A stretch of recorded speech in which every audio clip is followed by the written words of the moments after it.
Je suis très inquiet à l'idée de perdre nos clients chinois. Ils représentent 20 à 30% de notre clientèle totale. Avant, nous avions des clients chinois toute la journée. Mais aujourd'hui, il n'y a qu'une seule commande de clients chinois. La baisse du nombre de clients est un problème. La forte baisse du nombre de touristes chinois pourrait avoir un impact significatif sur l'économie japonaise. De janvier à septembre 2025, les touristes provenant de la partie continentale de la Chine et de Hong Kong ont représenté près de 30% du total. Les touristes chinois au Japon occupaient également la première place en termes de dépenses en 2024.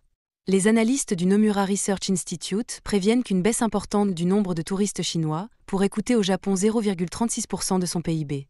Certains universitaires japonais ont également exprimé leur inquiétude. Ils ont exhorté le Japon à retirer les propos incriminés et à présenter ses excuses dès que possible. La constitution japonaise reste inchangée. Cependant, le gouvernement Takeshi tente de la modifier et a fait des déclarations qui violent la constitution. Il s'agit d'un problème extrêmement grave, qui pose des problèmes importants même du point de vue du droit international. Je pense que la première ministre Takeshi doit retirer ses propos.